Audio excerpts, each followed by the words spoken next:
So, how we all doing, people? I'm just having a wee discussion with myself here and a wee look through asking the questions. Now, obviously, we take claims that are being made to us. So, the pressured gaseous environment of Earth adjacent to a vacuum, the medium that is the vacuum, we know that to be 100% false. It's demonstrably false. We understand it through, practical application of physics and the understanding of the substances and the behaviour between high pressure and low pressure environments. We know that we have to have a solid barrier between a high pressure and a low pressure environment, or it's going to seek to find the equilibrium 100% of the time, regardless of what you're utilising and using in everyday practical physics. That is the case. So this isn't about, disproving the vacuum of space. This is about clearing up some of the moronic notions that are out there from people who profess to be educators. In particular, I'm going to talk about this guy, Conspiracy Cats, again. My attention was drawn to one of his latest uploads. So I'm going to share that in a wee minute, and then I'm going to, walk through some various aspects of it, just to highlight and show the total absurdity of people like him and the total nonsense that they try and spew to the unwitting onlooker. Right? So, and again, you've got to remember that people like that are trying to have influence over your children, and they're giving them a false sense of reality, trying to portray pseudoscience and pass it off as some sort of physical, definite part of their existence, and it's just bullshit. We've established motion requires a pressure. You need something pressing on something else in order to make something move. So we'll get to that. I'm going to play the wee snippet from his video, and then we'll have a look at some other bits and bobs. But this is just to clear a few things up and for me to speak it out, because there is some people who are still stuck on, space and fucking rockets and wee men going to the moon and all that rubbish. So hopefully, some of this will help to show them the total absurdity and the lunacy of it. So they talk a lot about, Newton's law, equal and opposite reaction. But again, we'll get to that and what it's actually talking about. So let me just get right into this.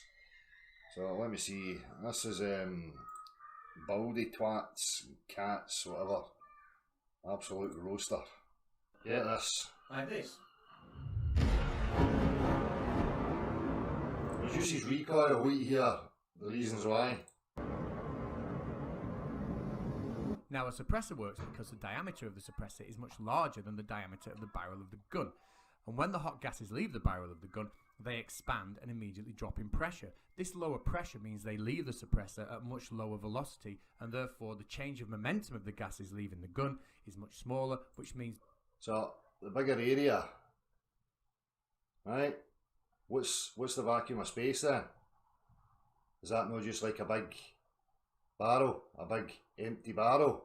Conspiracy Cats, are you kind of debunking yourself here, son, by just saying that? Is the change of momentum of the gun in the opposite direction, or the recoil of the gun, is much smaller. Now this sounded like I was getting close to the answer to me, but not quite 100%. So I does make the recoil smaller. Reynolds number. It makes the recoil smaller because, just as you say, there's a bigger area here, so the hot air moves into it and there's less back pressure. Now I'm going to just highlight a wee couple of videos in regards to back pressure for ye Conspiracy Cats and other deluded, confused, heliocentric globe peoples out there, and how your physical reality is actually working. So just think about what he's just said here.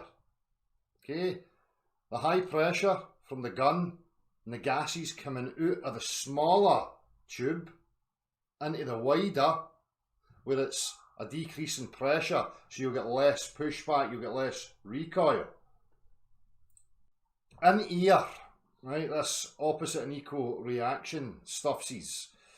Now, in any chamber, when the ball is in the chamber, okay, the explosive part is in here between the solid wall of the chamber. You get your combustible part in there between it and the projectile. Okay, Now as that expands up, and it's going to find the lowest path of resistance, which is obviously the barrel of the cannon. So it's firing the ball, okay? So as it expands and pushes the ball forward, the ball is being met by air. It's air resistance. It's then causing a back pressure, which causes the recoil, which causes the cannon to shoot in the other direction. Now, without any blockage in there, you're not going to get that. You're not going to get a recoil. You need the expansion to happen to be pushing on something else. Now, if you've got something that can move, then obviously now you've got a back pressure. You're going to feel that same force pushing back on it. But you require something to be pushing off of. Now, in the vacuum of space, there isn't anything. Now, if it's not in the barrel and it's not got a directed trajectory, it's just going to explode anywhere. It'll find the least path of resistance and it'll eject from that point. But if you've got it in a contained barrel, it's going to move along the barrel, okay, and build up pressure coming out even faster. So when we're looking at jet engines, like an aeroplane, it's the exact same principle. Only when it's coming out the back, it's pushing against the air that's already there. Now, I'm going to show you this wee thing from Julius Sumner Miller just to make this point. By events which are dramatic for the soul. Here is a sheet of paper, about 20 inches one way and 30 the other. 600 square inches. On each square inch, 15 pounds of air. 600 times 15, 9,000 pounds of air. And you know, as I did before, I'll do it once again. I cannot move the weight of that air. There it is. And So, he hit that with a bit of force. So the force that he's hitting that way, if you push it slowly, obviously you're going to lift the paper up. But as you hit it with a hard force, the air pressure resists it and it snaps the wood. Because you need something pushing against it. You need something to resist in order to have that recoil or that equal and opposite reaction. Without that, nothing's going to happen. Okay, so let's just go back to this.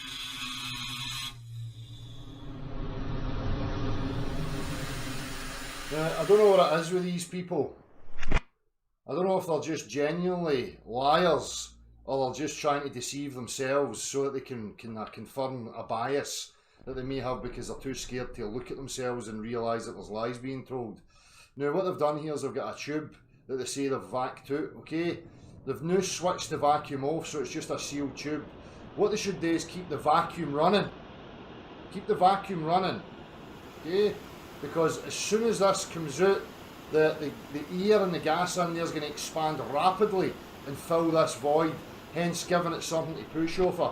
Now watch carefully as the cap pops off, right? Because there's nothing to push backwards. There is no recoil. As the cap bursts off, there's nothing to resist it. So you don't get any opposite reaction.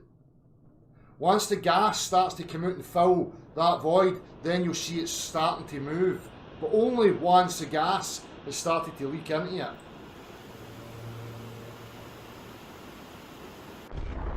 Okay, so you can see very little, if any, motion, recoil of that going in that direction with that popping off.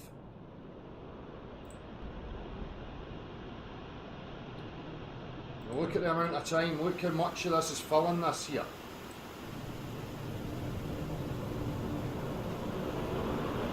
Now it's built up enough air pressure in there, there's enough material, there's enough stuff in there for it to now have something to push against.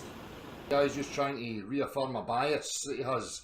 His test is flawed, hugely flawed, because he doesn't have a continuous vac pump running. He switched it off and he sealed the chamber. So now inside there, it's the same with any ignition like gunpowder or, you know, like a bullet. You can see the same thing of firing a bullet. It's the exact same thing. Now when the cap pops off, you've now got gas rushing out into there. There's particulates now within that chamber. So as it builds that up, then it starts to move because it now has something to push against. Same as water, same as a jet. So anybody knows, you know, you take that boat out of water, it's not going to move anywhere. It needs the density of the water the diameter of that jet, the propulsion system on that is the diameter. It's not enough. It's not got enough thrust to push, to have momentum pushing against the air. It needs to be in the liquid, the water, the more dense medium. So these principles are understood. I don't know why guys like conspiracy cats are having a real hard time. Right? The reason they're having a hard time is because they know the implications. They're going to desperately try and invoke real practical physics to try and hijack it and plant it onto their nonsensical drivel of vacuums. Now the whole Newton's law, opposite and equal reaction, again, just like in any system, like, you know, an internal combustion engine, you know, once the chamber's sealed, okay, you have the explosion that ignites the fuel and the air mixture, okay? Now it's got nowhere to go. That follows the least path of resistance, which is the piston that's connected to the crankshaft, okay? So as it explodes and it expands, it's forcing the piston down within the sealed chamber. Now if you seized that piston and had the explosion, nothing's going to go anywhere. So in an example like this, when we have recoil, so anybody that's seen a cannon being fired, it fires the cannon and it pushes backwards, right? But that's only the case because it has this projectile here, and it has a solid wall, a chamber that the combustible is in, okay? Now as that is ignited and it expands, it forces the cannonball outwards, but as the cannonball is being forced, it's meeting air, right? So like just in water, move your hand slowly through water, you can feel how easy it is. Now try and move it quickly through water. You can feel that resistance, that pushback. Okay?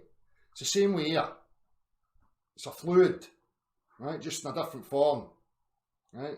Liquid and fluid is just liquid, okay? In a different state, but it's the same principles that apply. So if you've got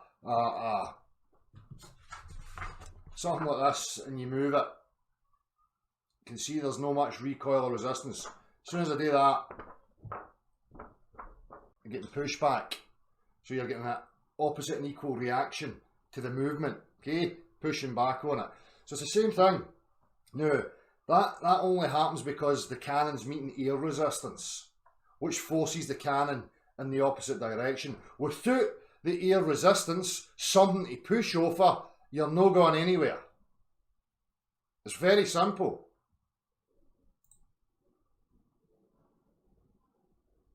So maybe guys like conspiracy cats should get back to some practical real world physics, real engineering, how motors work. What does a turbo do? What is back pressure in your exhaust system? How does it work? How can it be utilised? Take the valve open and atmospheric pressure will push the air-fuel mixture into the cylinder. Well, what we do is we force that into the engine under pressure, and that's what this supercharger does. Understand the drivel that you try and attach to total nonsensical, idiotic, no real world physics, off-world, mathematical, abstract fantasy realms. There is no vacuum. There's no such thing as a naturally occurring vacuum. We don't exist in a medium that's a vacuum, without a pressurised environment adjacent to it, without some sort of solid membrane between it. Now, taking all that away and suspending that to get into the idiotic notions of rockets. Propulsion only works when there's something to push over. Only when there's something to resist it. That's when you get the opposite reaction. When there's nothing to resist it, you're not going anywhere. Okay? Opposite and equal reaction and all that stuff's baldy cats.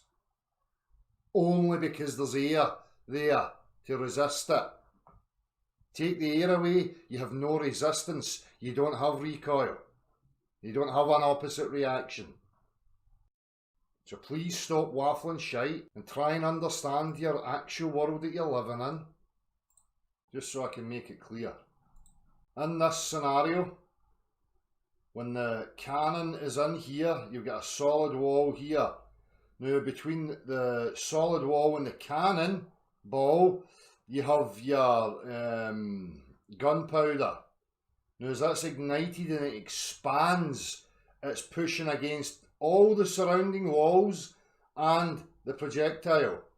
The projectile can move, okay? You get pushback because as that expands, it's pushing against the projectile, which is pushing against the air pressure, which gives you recoil, which gives you an opposite reaction. Take away that, what a rocket is no fire in a cannon.